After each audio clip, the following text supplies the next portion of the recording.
अपनी तो पाठशाला में आज से हम लोग चैप्टर नंबर 12 स्टार्ट करेंगे, जो कि बहुत ही महत्वपूर्ण चैप्टर है। सवालें बहुत सरल हैं और ये चैप्टर जो रिलेटेड है पूरा सर्कल से रिलेटेड है। तो सबसे पहले हम सर्कल के कुछ टर्म्स समझेंगे और ये समझिए कि ये इंट्रोडक्शन पार्ट ही है, ठीक है। तो आइए समझते हैं। ये हमारा जो चैप्टर है सेक्टर, सेगमेंट और आर्क का चैप्टर है कुल मिलाकर, ठीक है। पहले आप समझते हैं सर्कल का कुछ मेन चीजें। ये है आपका चैप्टर नंबर 12। चैप्टर नंबर आपका ये 12 है, ठीक है। और अब शुरू करते हैं इसका इंट्रोडक्शन। तो बच्चों देखो, सर्कल की कुछ चीजें तो आपको बहुत आसानी से पता होंगी। क्या चीज? जैसे ये सर्कल हो गया, सर्कल में सेंटर होता है कि नहीं, सबको पता है। ये 10 चैप्टर में भी आप लोग पढ़ चुके हो। अब देखिए, सेंटर से इस सर्कल के एक साइड को टच करने की एरिया जो होती है सेंटर से, इसको हम रेडियस बोलते हैं, ये भी आप जानते हैं। अब इसी में से एक चीज और होता है। मान लीजिए ये सर्कल है, ये सेंटर है, सेंटर से होकर के जो रेखा एक सर्कल से दूसरे सर्कल की परत को टच करता है उसे हम डायमीटर कहते हैं। ये रेडियस कहलाता है और ये डायमीटर, ठीक है। ये बेसिक से चीज जानते हैं। अब ये जो सर्कल है बच्चों, इस सर्कल के अंदर कितनी एरिया कवर्ड है उसको फॉर्मूला क्या होता है? पाई आर स्क्वायर। क्या होता है? मतलब अगर कोई सर्कल है, कोई भी सर्कल है, अगर उसका हमें रेडियस पता है, क्या पता है? रेडियस पता है, तो हम उसके अंदर कितनी एरिया है हम पता लगा सकते हैं। क्योंकि पाई की वैल्यू होती है 22/7 या 3.14। आप कोई भी एक वैल्यू सवाल में जैसा वैल्यू पाई की रखने के लिए बोला होगा, पहले से बोल देगा सवाल में ये पाई की वैल्यू ये वाली हमको रखनी है, तो हमें पूरा एरिया आ जाएगा। अब मान लीजिए कोई सर्कल एरिया की आपकी कोई जमीन है, ठीक है, और हमें अंदर की जमीन से नहीं मतलब है, जो बाहर बाउंड्री है उस बाउंड्री को निकालना है। तो उस बाहर की बाउंड्री को निकालने के लिए हमें पेरीमीटर की आवश्यकता पड़ती है। किसको? पेरीमीटर। लेकिन पेरीमीटर तो आपने नाम सुना नहीं होगा सर्कल में, है कि नहीं बच्चों? इसी को हम सरकमफेरेंस बोलते हैं। क्या बोलते हैं? सरकमफेरेंस। Circumference of circle. अब पेरीमीटर में क्या बोल रहा था बच्चों? देखो, आप लोगों ने स्क्वायर पढ़ा होगा, आपने रेक्टेंगल पढ़ा होगा। तो रेक्टेंगल और स्क्वायर में दोनों क्या होती है? इनकी बाहरी साइड को नापने, मतलब इनकी चारों भुजाओं का नाप जो निकालते थे उसको पेरीमीटर बोला जाता है। उसी प्रकार सर्कल भी तो बाउंड्री को नाप बना रहा है, ये बाउंड्री बना रहे हैं, ये जितने भी साइड मिलकर बाउंड्री बना रहे हैं, तो पूरी बाउंड्री की लंबाई को जो नापते हैं उसे हम पेरीमीटर भी बोल सकते हैं। लेकिन सर्कल से जुड़ा है इसलिए सरकमफेरेंस को बोलते हैं, ठीक है। इसे वृत्त की परिधि भी कहते हैं हिंदी से। तो हिंदी से आपको कोई लेना देना नहीं है, बस आपको ये यहां तक तो आपको पता होगा बेसिक से चीज, इसलिए मैंने इसको याद दिला दी। पहली सेंटर से वृत्त को टच करने वाली एरिया को, रेखा को, लंबाई को हम रेडियस कहते हैं। सेंटर से एक कोने से दूसरे कोने को टच करने वाले को डायमीटर कहते हैं। और अगर हम किसी सर्कल के अंदर कितनी एरिया है उसको निकालने के लिए फॉर्मूला पाई आर स्क्वायर होता है। अगर कोई सर्कल बनाया तो उसकी बाउंड्री को निकालने के लिए पेरीमीटर ऑफ सर्कल या सरकमफेरेंस ऑफ सर्कल के माध्यम से निकाल सकते हैं, जिसका फॉर्मूला क्या होता है बेटा? 2 पाई आर, ठीक है, ओके। तो इस प्रकार से ये कॉमन सी चीजें आपको पता होंगी। अब इस चैप्टर में आप क्या सर्कल के बारे में पढ़ने वाले हो, वो 3 यूनिक चीजें हैं जो मैं आपको अभी बताने वाला हूं, ठीक है। तो आइए शुरू करते हैं। अब ये जो चैप्टर के अंतर्गत ये बेसिक कॉन्सेप्ट अगर आपको नहीं बनता सर्कल के, तो आप फिर सवाल को करना इम्पॉसिबल ही है, ठीक। तो पहला नंबर आता है बच्चों जो सेक्टर। क्या होता है? सेक्टर। सेक्टर मतलब कोई भाग। मान लीजिए हमारा सर्कल है, क्या है? देखो, इंट्रोडक्शन अगर आप समझ गए ना तो आपको पूरा क्वेश्चन इजी लगने लगेगा। सबसे इंपॉर्टेंट यही इंट्रोडक्शन है। ये हमारा सेंटर हो गया, ठीक है। आप पता है कि सर्कल के सेंटर पर बनने वाला कोण कितने डिग्री का होता है? 360 डिग्री का होता है। सम ऑफ सर्कल का जो एंगल बनेगा, एंगल कितना होगा? 360 डिग्री का होगा, ठीक है, सर्कल पर जो भी बनेगा। अब हमें सेक्टर क्या होता है? ये जैसे सर्कल हो गया, सर्कल का कोई एक भाग, मान लीजिए अभी हमने आपको बताया बेटा कि जब पूरा एरिया निकालना हो, किसी सर्कल के अंदर का पूरा एरिया निकालना हो तो हम पाई आर स्क्वायर लगा देते हैं। लेकिन हमें पूरा एरिया नहीं, कोई लाइन कर दिया जाए। जैसे मान लीजिए पिज्जा आप लोग खाते हैं, पिज्जा खाते हैं ना, या गोला वाला कोई भी रोटी खाते हो, ब्रेड खाते हो, उसका इस प्रकार का टुकड़ा काट के दे दिया जाए तो आपको उसका एरिया पूछेगा तो कैसे फाइंड करेंगे, उसी को बोलते हैं सेक्टर। ठीक है, तो सेक्टर, एरिया ऑफ सेक्टर का फॉर्मूला कैसे बनता है और क्या है वो समझा रहे हैं। तो इतनी एरिया जब निकालेंगे तो इसमें इतना ही एंगल बनेगा, है कि नहीं? तो इस एरिया को निकालने का फॉर्मूला क्या होता है, ये लिख देते हैं थीटा बाई 360, क्योंकि 360 का एंगल पूरा बनता है और जितना एंगल यहाँ बनेगा थीटा की जगह रख देंगे। फिर क्या होता है, into pi r square. Pi r square क्यों होगा बच्चों, अभी हमने पढ़ा है इसके कि किसी भी सर्कल के अंदर की एरिया को निकालने के लिए हम पाई आर स्क्वायर निकालते हैं, लेकिन हमें उसमें से आधा ही निकालना, 360 के आधा, मतलब आधा क्या, उतना पार्ट जितने पार्ट का हमें एंगल दिया है तो उतने पार्ट का हमें निकल आएगा। समझ में आ गया? तो इसे बोलते हैं एरिया ऑफ सेक्टर। ये बहुत इंपॉर्टेंट है, शायद 12.1 में कम इसका यूज है, लेकिन 12.2 में पूरा इसी का यूज है। ठीक है बेटा, दूसरा नंबर जो आएगा आपका, इसके दो प्रकार के होते हैं। कितने प्रकार के? दो। एक माइनर होता है और एक मेजर होता है। माइनर को छोटा और मेजर को बड़ा, ये तो आप जानते ही होंगे, बहुत सिंपल सी चीज है। तो देखिए, मान लीजिए 60 डिग्री का एंगल दिया है, कितना 60 डिग्री का एंगल, तो ये वाला माइनर हो गया और ये वाला जो पूरा एरिया सेक्टर बचेगा वो हमारा जो नीले कलर से हमने कलर किया है ये मेजर, और इसका एंगल इतने से इतना तक बनेगा। तो मान लीजिए आपको माइनर दिया, मेजर कैसे निकालेंगे, तो 360 टोटल होता है, उसमें से मेजर घटा माइनर घटा दीजिए तो कितना एंगल बचेगा, 300।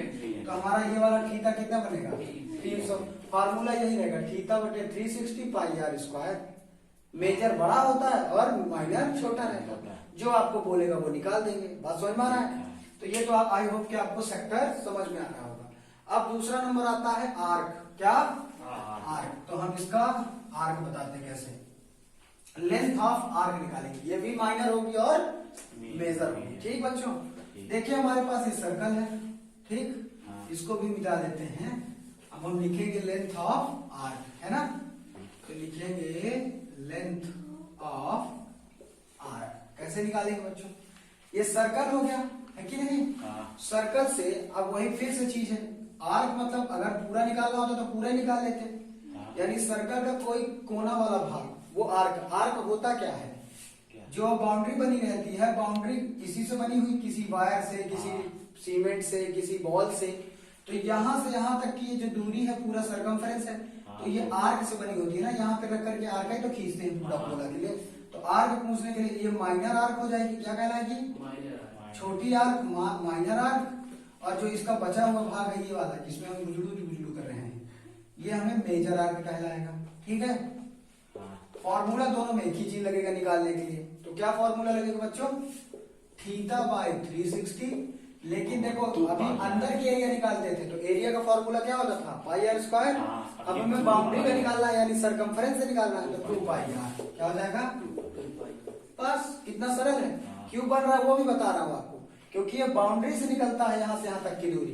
तो बाउंड्री का फॉर्मूला क्या होता था निकालने का, सरकमफेरेंस 2 पाई आर, और उसमें अंदर की एरिया निकालते थे तो अंदर की एरिया पाई आर स्क्वायर। इस प्रकार यानी फॉर्मूले बनते कैसे हैं वो भी मैंने आपको बता दिया कि यही फॉर्मूला आपको डालते हैं, याद करने की जरूरत नहीं पड़ेगी। पता लगा थीटा बटे 360 पाई आर स्क्वायर कर रहा, उल्टा सीधा लगा दिया। ठीक है, अब देखो अब एंगल का खेल हर समय में रहेगा। अगर ये वाला आपको एंगल दिया है तो आप ये आर्क निकाल सकते हैं इस फॉर्मूले से, और ये वाला घटा करके हम ये पूरी आर्क निकाल सकते हैं ये वाले एंगल से। एंगल इंपॉर्टेंट रखेगा। ठीक है बच्चों, तो ये हमारा आ गया लेंथ ऑफ आर्क भी। अब एक नई चीज और आती है इसमें कि सेगमेंट क्या होता है। क्या चीज, सेगमेंट। तो आइए हम नई चीज सीखते हैं, सेगमेंट। देखो बच्चों ये सर्कल है हमारा, है कि नहीं, पूरा सर्कल का खेल है। ये सेंटर हो गया, ठीक है, ये सेंटर हो गया। अब यहां से यहां तक की दूरी को टच करा दिया जाए, जैसे ऐसे, ये सर्कल हो गया, और ये इसको हम बोलते हैं सेगमेंट। क्या होता है, सेगमेंट। सेगमेंट को फॉर्मूला भी होता है, अभी हम बता देंगे आपको। पहले सेगमेंट समझ गए, ये भी दो, जैसे सेक्टर माइनर और मेजर होता है, वैसे आर्क मेजर और माइनर होता है, वैसे सेगमेंट भी मेजर और माइनर होता है। ठीक है, सेक्टर समझ गए, कोई कॉर्ड खींची है और वो इस एरिया को निकालने के लिए जो ये बस जितना कलर किया हुआ है इतना एरिया हमारा क्या कहलाएगा, सेगमेंट। क्या कहलाएगा बेटा, तो इसको माइनर कहलाएगा। क्या, माइनर। अब बाकी की जो एरिया बची यहाँ से यहाँ तक ट्रायंगल वगल सब उसी के अंदर करता है। लाइन रहेगा तभी कहेंगे ना ये सेगमेंट है। हाँ ये मेजर बनाना पड़ेगा ना, वो बोल भी तो देगा ना, लाइन रहेगा तभी ये सेगमेंट है। तो अब इसको निकालते कैसे, इसका फॉर्मूला बेसिकली है, पर दो फॉर्मूले लगाते हैं। तो एरिया ऑफ सेगमेंट लिख लेते हैं, एरिया ऑफ सेगमेंट। अब चाहे मेजर हो चाहे माइनर, क्या मैटर करता है आपका, थीटा। तो होता है pi theta by 360 minus sine theta by 2 cos theta by 2। Formula cos theta by 2 पहले लिख सकते हैं, साइन थीटा बाई 2 इतना भी लिख सकते हैं, और आर का स्क्वायर। ठीक है, ये आपके बुक में फॉर्मूला दिया नहीं है। ऐसा स्थिति कब लागू करेंगे बेटा, एरिया ऑफ सेगमेंट तब अप्लाई करेंगे। देखो जब आपका ये, आप इसको निकालेंगे कैसे, सवाल समझो, बहुत आसान है।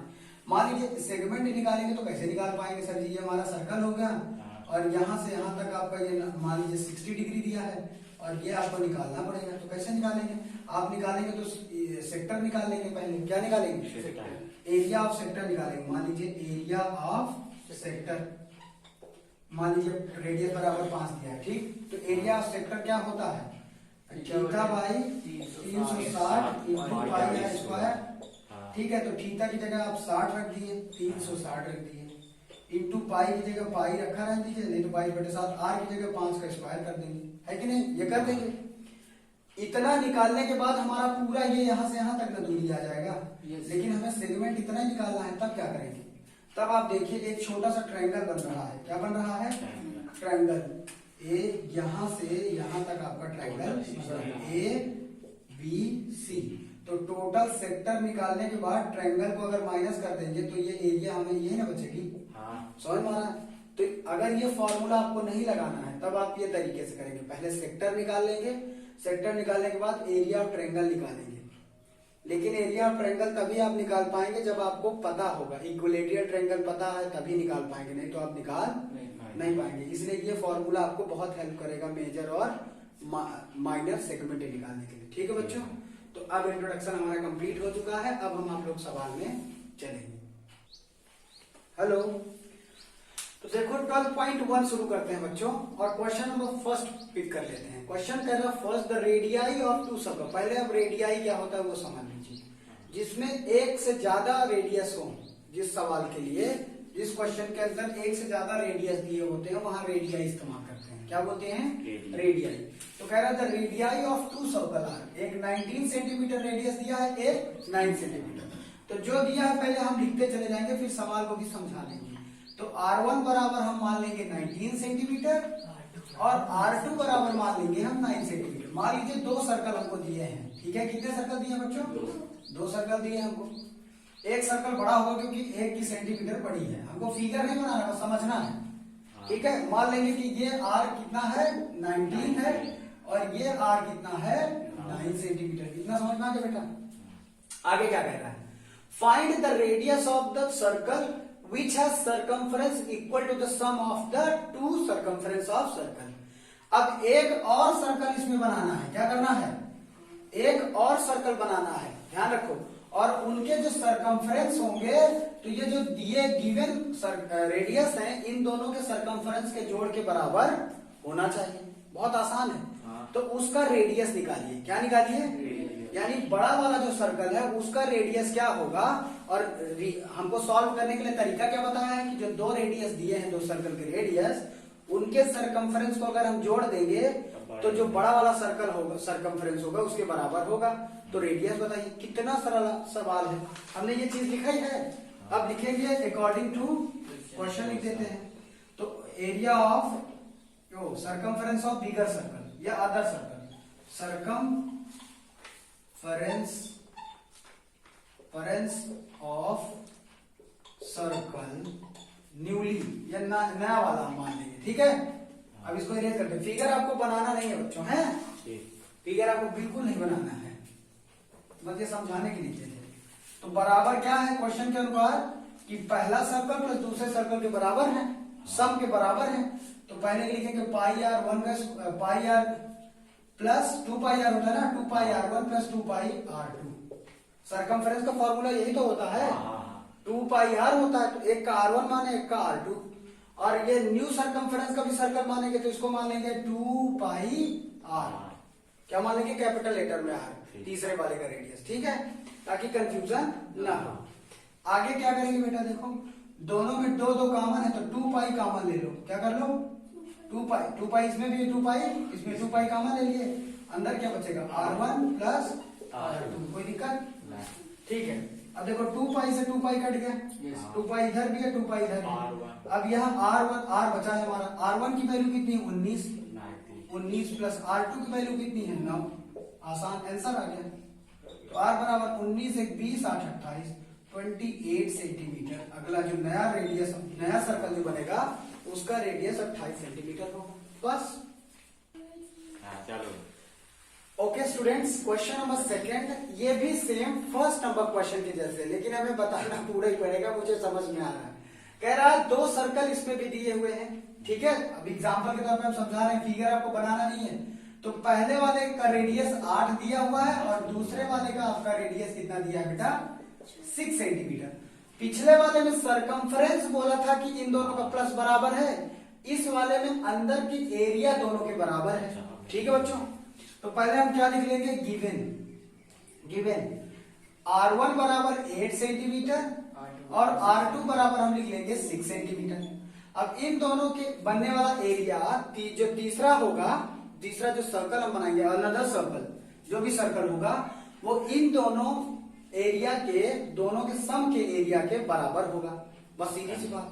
तो अकॉर्डिंग टू क्वेश्चन क्या होगा, according to question area of new circle जो हम बनाएंगे, न्यू सर्कल या रिक्वायर्ड सर्कल भी लिख सकते हैं बच्चों। रिक्वायर्ड मतलब जो हमें जरूरत है, ठीक है। बराबर क्या होगा, कंडीशन दिया है एरिया ऑफ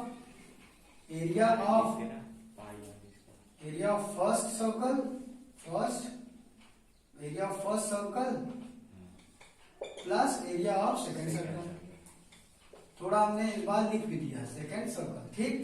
तो एरिया ऑफ न्यू सर्कल के लिए हम इसको R1 मान लेते, मतलब R बड़ा R मान लेते हैं, क्या मान लेते हैं बड़ा। तो इसका फॉर्मूला क्या होता है एरिया ऑफ सर्कल का, पाई R स्क्वायर होता है, तो लिखेंगे पाई R स्क्वायर, ठीक है बेटा। अब इस चीज को देखो क्या मानेंगे, एरिया ऑफ फर्स्ट सर्कल का क्या होगा, तो पाई R1 का स्क्वायर होगा प्लस दूसरे का क्या होगा पाई R2 का स्क्वायर, कोई दिक्कत, ठीक है। अब देखिए पाई R का स्क्वायर बराबर पाई दोनों में तो कॉमन ले लेंगे, अब अंदर क्या बचेगा R1 का स्क्वायर प्लस R2 का स्क्वायर, ठीक है। पाई से पाई कट गया। अब R2 का स्क्वायर बराबर क्या आएगा, R1 की वैल्यू कितनी है 8, तो 8 का स्क्वायर प्लस R2 की वैल्यू कितनी है 6, तो 6 का स्क्वायर कितना आ जाएगा, R का स्क्वायर बराबर आएगा 64 प्लस 6 36। अब हम इधर कर देते हैं, बस थोड़ा सा आंसर आपका आ चुका है। तो R स्क्वायर बराबर आएगा 64 प्लस 36 इक्वल टू 100 होता है कि नहीं। तो R बराबर क्या आएगा, ये अंडर रूट उधर चला जाएगा, तो ये हो जाएगा 100। अब रूट के अंदर 10 गुणे 10, तो जब जोड़ा बन जाता है तो संख्या बाहर आ जाती है, तो बराबर 10। ये आंसर है। ओके डियर स्टूडेंट्स, अभी ये जब मैं क्वेश्चंस बना रहा हूँ आप लोगों को, तो ये क्वेश्चन बहुत बड़ा है, इसलिए मैं यहाँ पे राइट नहीं कर पा रहा, पर आपको स्नैपशॉट मिलेगा। लेकिन आप एक बात समझो ना, सब लोग बुक लेके बैठा करो। 12.1 जब सवाल लगाओ तो सबके पास बुक होनी चाहिए, तो ज्यादा आसानी होगी। क्लास 10th मैथ 12.1 पढ़ रहे हैं तो लेके बैठो। क्वेश्चन नंबर आपका 3rd आ रहा है, ठीक है।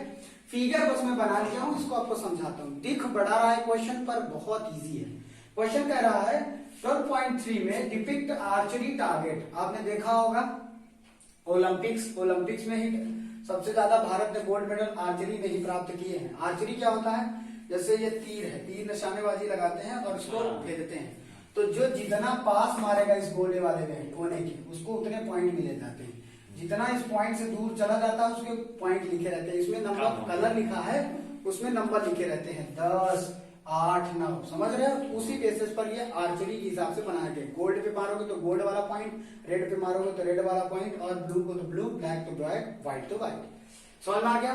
तो आर्चरी क्या होती है, तो ये आपके बनाए गए हैं, ये सर्कल है सारे, ठीक है। आगे क्या कह रहा है, 5 स्कोरिंग रिजाइन माने क्षेत्र होते हैं, From the center, outward of gold, red, blue, and black and white. The diameter of the design representing gold score is 21 centimetre. तो देखो जो गोल्ड वाला एरिया है उसके अंदर एक डायमीटर दिया है. डायमीटर कितना दिया है? 21 सेंटीमीटर. ध्यान रखना डायमीटर दिया है. तो दो गिवन क्या लिखेंगे बेटा? Given diameter of gold is equal to कितना दिया है? 21 सेंटीमीटर. तो आप कोई भी एरिया निकालने के लिए डायमीटर का यूज तो होता नहीं, तो हम क्या निकालते हैं? रेडियस. तो रेडियस इक्वल टू क्या होता है? Diameter upon 2. तो डायमीटर कितना है? 21. तो अपॉन 2 कर दीजिए. तो इसको अगर काटेंगे तो 10.5 आ जाएगा. कितना आएगा? 10.5. जैसे 2 1 जा 2, फिर ये 2 दहम 20 दशमलव 2 पंचे 10. 10.5 सेंटीमीटर आपका रेडियस आ गया. तो इसको लिख लीजिए रेडियस बराबर 10.5 सेंटीमीटर. अब गोल्ड का तो सबसे इजी निकल आएगा. तो पहले हम गोल्ड का निकाल लेंगे. Area of gold design. Area of gold design. क्यों सरल है? क्योंकि मान लीजिए गोल्ड वाला सर्कल इतना ही तो है. अब इसका हमें रेडियस पता है तो इसके अंदर का एरिया निकालना कितना आसान है? पाई आर स्क्वायर कर देंगे. आर हमें पता चल गया है कि नहीं? तो गोल्ड का एरिया कैसे आएगा? पाई आर स्क्वायर. पाई की वैल्यू इसमें कितना रखने के लिए बोला है बच्चों? ये जरूर ध्यान देना पड़ेगा. पाई की वैल्यू नहीं दिया तो आप 22/7 रख लीजिए. क्या दिया है? 22/7. तो हम इसको 22/7 लिखेंगे. कितना? 22/7. देखो 3.14 भी होती है, इसलिए मैं क्वेश्चन में ढूंढ रहा था कि अगर जो 3.14 रखेंगे दिया होगा तो वही रखना पड़ेगा. ठीक है. इंटू आर की वैल्यू है 10.5 इंटू 10.5. देखो ये गणित इसीलिए है कि आपको कैलकुलेशन करनी पड़ेगी. इन सारे सवालों में आपको इजीली आंसर नहीं मिलने वाला. कैलकुलेशन मतलब गुणा भाग जोड़ घटाना ये आपको आना चाहिए. अगर ये नहीं आएगा तो फिर गणित का क्या मतलब है पढ़ने. तो देखो सबसे आसान तरीका होता है डेसिमल हटा लिया करिए. क्या करें? इसका डेसिमल हटा लेंगे तो ये 1 डिजिट पहले तो 10 हो जाएगा. इसका भी डेसिमल हटा लीजिए तो 1 डिजिट पहले तो 10 का डिवाइड हो गया. इतना समझ में आ गया बेटा? अब इसको एक बार फिर से लिख लीजिए ताकि काटते समय ये आपको आसानी हो. काटने का मतलब होता है लोवेस्ट फॉर्म करना, छोटा कर देना ताकि उसका मल्टीप्लाई आसानी से हो जाए. तो ऊपर 105 और नीचे हो जाएगा 10 2 जा 10 10 100 हो जाएगा. समझ में आ गया? 7 से हम कट करेंगे तो 7 1 जा 7, 3 बचेगा तो 7 5 जा 35. कट गया. अब इसको 5 से काटेंगे तो 5 3 जा 15, 5 2 जा 10 20 आ गया. ठीक. अब इसको भी 5 से काटेंगे. किससे? तो 5 4 जा 20. अब इसको काटेंगे तो 5 2 जा 10, 5 1 जा 5. ठीक है. अब ऊपर कितना नंबर हमारे पास बचा? अभी इसको भी काट सकते हैं. 11 2 जा 22, 2 2 जा 4. अब हमारे पास नंबर क्या क्या बचे? ध्यान रखो. 11 बचा है, 3 बचा है और 21 बचा है. और तो कुछ नहीं बचा है. नीचे हमारा 2 बचा हुआ है. अब इन सब को मल्टीप्लाई करके 2 का डिवाइड कर देंगे तो 11 3 जा 33. यहाँ लिख देते हैं 33 इंटू 21/2. तो 21 क्या है? 63 का 3 हासिल 6. 21 क्या है? 63 और 6 69 60/2. 2 का डिवाइड कर दीजिए. 2 3 जा 6, 2 4 जा 8, 1 कैरी दिया 2 4 जा 12, 2 6 जा 12, 2 5 जा 10. आंसर आएगा 346.5 सेंटीमीटर स्क्वायर. कितना आएगा? एरिया हमेशा सेंटीमीटर स्क्वायर में आता है. तो गोल्ड डिजाइन का तो हमें पता चल गया. इसको अब इसको इरेज करना पड़ेगा. तो देखो स्टूडेंट्स, हमने गोल्ड का तो बड़े आसानी तरीके से निकाल दिया. जैसे ऐसे गोल्ड का एरिया निकाला है, अब बारी बारी से हमें रेड का निकालना है. कैसे निकालना है? इसका इतना वाला एरिया निकालना है. तो इतना एरिया हम डायरेक्ट कैसे निकाल सकते हैं? ये तो सर्कल से इस वाले कोसेंट्रिक का सर्कल है कि नहीं? तो देखो बच्चों, अगर हम इसको यहां से यहां तक निकाल दें, ध्यान रखो पहले क्या, अगर इसका एरिया हम यहां से यहां तक निकाल दें, कहां तक? ये जहां तक हमने ड्रॉ किया है. ठीक है. अगर यहां से यहां तक एरिया निकाल के गोल्ड वाला माइनस कर दे तो यही एरिया ना बचेगा. Yes sir. है कि नहीं? इसीलिए हमने गोल्ड का एरिया यहाँ पे लिख लिया है. ठीक है. जो हमने गोल्ड का एरिया निकाला 346.5 सेंटीमीटर स्क्वायर. तो पहले यहां से यहां तक निकालेंगे. तो कैसे निकालेंगे अपने समझो. इसका रेडियस कितना था? 10.5. यस. अब क्वेश्चन में दिया है कि ईच जो कलर के एरिया है वो 10.5 और बढ़ते जा रहे हैं. सभी के बीच की दूरी कितनी है? 10.5. ये क्वेश्चन आपका कह रहा है, मैं नहीं कह रहा हूँ. कितना? 10.5. तो अब बताओ यहाँ से यहाँ तक का रेडियस क्या हो जाएगा? 10.5 ये 10.5 ये 10.5 कितना हो जाएगा? 21। तो अब रेड वाले एरिया निकालेंगे। रेड का रेडियस कितना हो जाएगा? 21 सेंटीमीटर। ठीक है, रेड वाले का रेड एरिया का आपका रेडियस कितना हो गया? 21 सेंटीमीटर। तो अब हम क्या निकालते थे? Area of circle. अभी सिर्फ सर्कल लिखेंगे, यहां से यहां तक के सर्कल में। तो क्या निकालेंगे? पाई आर स्क्वायर। अब जिसको आर रेड वाले को R2 मान लो, पहले वाले का R माने थे, इसको R1 मान लो। क्या मान लो? R1। सभी का रेडियस अलग अलग रहेगा ना, तो रेड वाले तक का R1 मान लिया। अब इसको सॉल्व कर लीजिए, तो 22/7। R1 की वैल्यू कितनी है? 21। तो 21 गुणते 21, 7 3 जा 21। अब देखो कितना आएगा? 22 इंटू 21 क्या है? 63। अब 22 का इसमें मल्टीप्लाई कर लेंगे। तो कैसे करेंगे? थोड़ा 22 क्या है? 66 के 6 हासिल 6, 6 दूनी 12, 12 की 2 और 6 दूनी 12, 12 1 13, 132 और 6 कितना होगा? अरे इसमें कंफ्यूज हो जाओगे तुम लोग, डायरेक्ट ऐसे करो। 138 हो जाएगा। 2 3 जा 6, 2 6 जा 12, 2 3 जा 6, 2 6 जा 6 2 8, 2 1 3, 1386 कितना आएगा? हाँ सही सही। 1386 सेंटीमीटर स्क्वायर। तो ये यहां से लेके पूरा रेड एरिया तक आ गया है। रेड गोल्ड दोनों मिला हुआ है। क्या? अभी रेड बेस भी मिला हुआ है, गोल्ड भी मिला है। तो मैं सिर्फ रेड एरिया चाहिए, तो एरिया ऑफ रेड डिजाइन लिखेंगे। क्या? Area of red design. Red minus gold. तो total area minus gold area. फिर समझ लो, यहां से यहां तक ये टोटल एरिया आएगा, गोल्ड भी मिला रहेगा, लेकिन हमें गोल्ड नहीं चाहिए, सिर्फ रेड वाला चाहिए। तो टोटल में से गोल्ड वाला माइनस कर देंगे ये वाला, तो आंसर आ जाएगा। तो टोटल कितना आया? 1386। यहाँ लिखिए 1386। अब माइनस करेंगे कितने? 346.5 से माइनस कर लीजिए।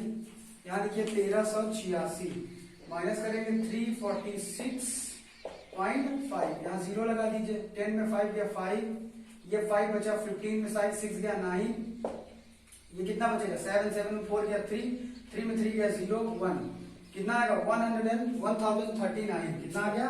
1039.5 सेंटीमीटर स्क्वायर। ये रेड का गया आंसर। इसी प्रकार देखो बच्चों, अब इससे ज्यादा मैं नहीं करूंगा, तुम लोगों को होमवर्क दूंगा। देखो यहां से यहां तक कितना सेंटीमीटर था? 21 सेंटीमीटर। अब हमें ब्लू का निकालना है, तो इसको 10 सेंटीमीटर 10.5 और बढ़ा देंगे। तो ब्लू का रेडियस क्या आएगा? ब्लू कलर का रेडियस बराबर होगा 21 प्लस 10.5। तो 21 10 31.5 सेंटीमीटर आ जाएगा। कितना आएगा? तो अब यहां से यहां तक एरिया निकाल लेंगे और उसमें से गोल्ड और रेड दोनों को माइनस कर देंगे। तो गोल्ड रेड को माइनस ना करो, ये इतना एरिया आया हुआ है ना, यही माइनस कर देना। ये गोल्ड और रेड दोनों का ना मिला के आया है, माइनस कर देंगे तो ये वाली एरिया का। ऐसे आपको ब्लू ब्लैक व्हाइट का निकाल के आना है। 12.1 का बच्चों अगर कहे हैं तो सबसे महत्वपूर्ण क्वेश्चन, वैसे तो हम सभी क्वेश्चन को महत्वपूर्ण मानते हैं, पर ये थोड़ा सा और महत्वपूर्ण रखता है। ठीक है बच्चों, समझते हैं। थोड़ा सा घुमाऊ है पर सवाल सरल है। कह रहा था व्हील ऑफ अ कार। आप व्हील ऐसे ही होता है सर्कल के आकार का। अब क्योंकि चैप्टर सर्कल से संबंधित है तो आप सेक्टर बाई सेक्टर, तो ये आपको व्हील दिया है। क्या? पहिया। एक कार का पहिया दिया हुआ है जिसका डायमीटर क्या होगा? हमने आपको पहले ही बताया था। जिसका डायमीटर सेंटर से होते हुए एक कोने से दूसरे कोने को टच करे। तो डायमीटर कितना दिया है? Given diameter 80 centimetre. सॉल्व भी करते जाएंगे और हम आपको सवाल भी समझाते जाएंगे। मान लीजिए एक कार में 4 पहिए होते हैं। कितने? 4। और हर एक पहिया का डायमीटर, सभी पहिया वैसे भी बराबर ही होते हैं। आजकल कारें छोटी बड़ी कर सकती हैं, पर लगभग कारों के सारे पहिए इक्वल होते हैं। तो सभी कारों का जो डायमीटर है वो कितना है? 80 सेंटीमीटर। ठीक है, ये सॉल्यूशन स्टार्ट कर रहे हैं बच्चों। अब इसका रेडियस निकालेंगे, क्योंकि कोई भी हम एरिया या सर्कमफ्रेंस निकालेंगे तो रेडियस बिना काम नहीं चलेगा। तो रेडियस बराबर होगा डायमीटर अपॉन 2, यानी 80/2 यानी 40। तो 40 सेंटीमीटर हमारा रेडियस आ चुका है। ठीक है, एक चीज आ गया सवाल में। अब क्वेश्चन पढ़ते हैं थोड़ा सा। कह रहा है the wheel of a car are of a diameter 80 centimetre each मतलब 4 पहिए होते हैं, तो 4 में से चारों के प्रति एक में से तो हम एक का निकालिए तो मान लो चारों वही होंगे। हाउ मेनी कंप्लीट रेवोल्यूशंस, कितने रोल होगा, रेवोल्यूशन मतलब जैसे पृथ्वी ने चक्कर घूमती है, तो आपको बताना है ये कितनी बार घूमेगा, कितनी बार घूमेगा। नंबर ऑफ टर्म्स निकालना है, यानी नंबर ऑफ मूवमेंट। क्या निकालनी है? नंबर ऑफ मूवमेंट की कितनी बार आपका पहिया घूमा। समझ गए? सवाल ये है कि नंबर ऑफ टर्म निकालना। समझ लीजिए नंबर ऑफ रेवोल्यूशन निकालना है, ये आप क्वेश्चन टैग मान लीजिए। ठीक है, इसी को हमको निकालना है कि कितनी बार घूमा। अब आगे क्या कह रहा है question, that each wheel make in the 10 minutes when the car is traveling। 10 minute में, कितने मिनट में? 10 मिनट में 66 किलोमीटर पर आवर की रफ्तार से आपकी गाड़ी भाग रही है। कितने की रफ्तार से भाग रही है? 66। तो पहले आप समझ लीजिए कि एक सर्कल मतलब एक रोटेशन 1 रेवोल्यूशन में कितनी एरिया ट्रैवल करेगा बच्चों। जितना इसका सरकमफरेंस होगा उतनी एरिया ना ट्रैवल करेगा ये एक बार में। ये बाहर वाली क्या है चीज, बाहर वाली को क्या बोलते हैं? सरकमफरेंस। तो मान लीजिए अगर यहां से समझे हैं तो ये ऐसे ना घूमेगा, ऐसे। अगर इसको यहां से काट के खोल दिया जाए तो ये क्या बनेगा? सरकमफरेंस। और जितना बड़ा होगा उतनी एरिया हमारा कवर करेगा। बस सिंपल सी समझ लो, इसको घूम करके वो आपका सरकमफरेंस होता है। तो पहले हम पहिया का एक रेवोल्यूशन निकाल लेंगे कि एक रेवोल्यूशन में एक बार घूमेगा तो कितनी बार घूमेगा, मतलब कितना एरिया कवर करेगा। तो हम लिखेंगे एरिया कवर्ड बोल देंगे या सरकमफरेंस? हाँ, एरिया कवर्ड लिख देंगे। एरिया कवर्ड इन 1 रेवोल्यूशन क्या होगा? 2 पाई आर। क्या होगा बच्चों? 2 पाई। क्योंकि अंदर की चीज तो हम निकाल नहीं रहे हैं, बाहर की चीज निकाल रहे हैं। तो 2 पाई आर, यहाँ भले एरिया लिखा है, इसका मतलब एरिया नहीं कि अंदर पाई आर स्क्वायर, हम कितना एरिया कवर किया है इससे। ठीक, तो फॉर्मूला क्या होगा बच्चों? 2 इंटू 22/7। आर की वैल्यू कितनी हमारी? 40। इसको सॉल्व कर सकते हैं आप। देखो आर की पाई की वैल्यू कितना रखने के लिए बोला है? 22/7 की 3.14 वही रखने के लिए बोला है। अब इसको सॉल्व करेंगे, कैसे सॉल्व करेंगे? इतने में छोड़ देते हैं, कट तो रहा नहीं। 22×44 उड़ते 40 हम 7 पर छोड़ देते हैं। ठीक है, अब आगे चलते हैं। सेंटीमीटर। क्वेश्चन ठीक से देख रहे हैं ना? अगर 3.14 कह रहा होगा तो क्वेश्चन में तो नहीं बोला। अब आगे देखिए, नंबर ऑफ रेवोल्यूशन निकालेंगे तो speed is equal to distance upon time. अब इसको हम यहां सॉल्व करते हैं। स्पीड इज इक्वल टू कितना होता है? Speed is equal to distance upon time. तो आपके पास डिस्टेंस कितनी दी हुई है? डिस्टेंस आपको दी नहीं है ना? स्पीड आपको दिया है, स्पीड 66 किलोमीटर की रफ्तार से चल रहा है। कितने? 66। और हमें डिस्टेंस निकालनी है कि कितनी डिस्टेंस ट्रेवल करेगा। ठीक है, तो इधर मल्टीप्लाई कर देंगे तो इंटू टाइम बराबर डिस्टेंस हो जाएगा। 66 कितने घंटे में? 10 मिनट में कर रहा है। कितने घंटे में? 10 मिनट में 66 किलोमीटर की रफ्तार से ट्रैवल कर रहा है। क्या लिखेंगे? 66 और ये मिनट को घंटे में बदलेंगे तो क्या बटे हो जाएगा? 60। क्योंकि एक घंटे में कितने मिनट होते हैं? 60। तो जितने मिनट होगा घंटे बदलने के लिए हम 60 का डिवाइड कर देंगे। एक 0 से एक 0 काट लेंगे बराबर डिस्टेंस। 6 से इसको भाग दीजिए तो 6 कम 6, 6 कम 6, तो डिस्टेंस इज इक्वल टू कितना आ गया हमारा? 11। ये कितना किलोमीटर आएगा? कितना आएगा? 11 किलोमीटर। इसको इतना लिख लो, फिर आगे करना पड़ेगा क्योंकि इरेज करना पड़ेगा। तो बच्चों हमने टोटल डिस्टेंस कितना निकाला है? 11 किलोमीटर कि 10 मिनट में 66 किलोमीटर की रफ्तार से कितनी एरिया कवर की उसने? 11 किलोमीटर। लेकिन आपको आंसर में सेंटीमीटर दिया है, देखो, यानी रेडियस जो डायमीटर दिया है आपके सर्कल का वो 80 सेंटीमीटर में दिया है।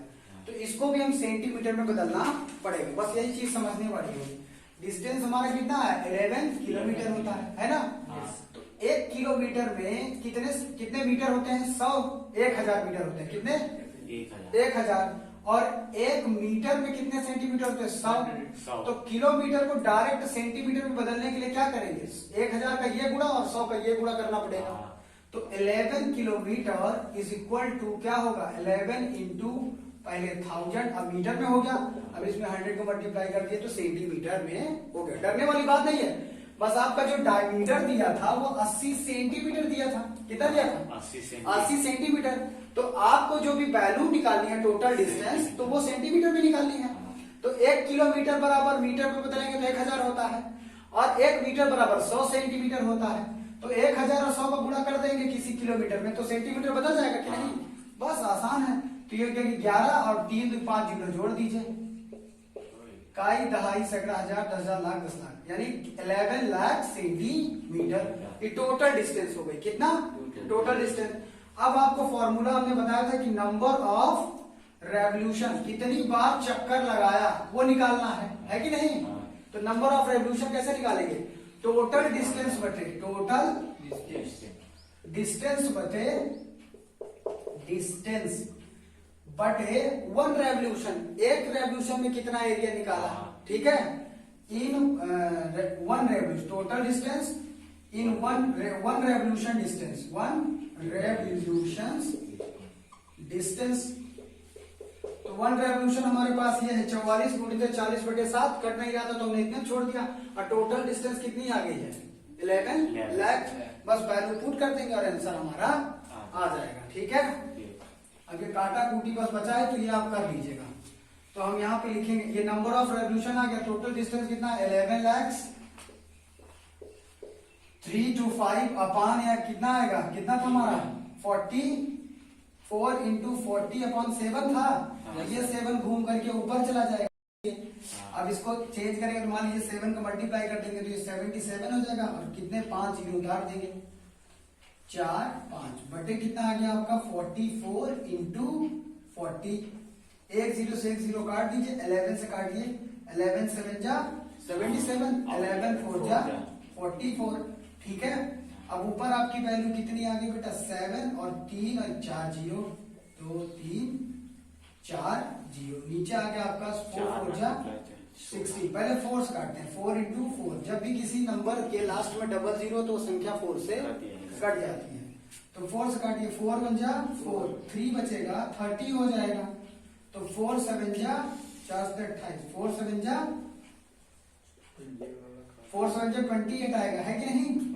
2 बचेगा तो 4 5 20, 17,500 बचा। अभी हमारे पास 4 और बाकी है ना।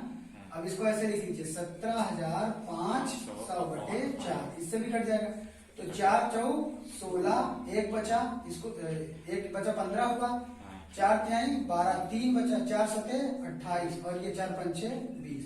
आंसर आएगा 4 3 7 5 रेवोल्यूशन, यानी 4,375 राउंड वह घूमेगा। दैट्स ऑल, सिंपल है।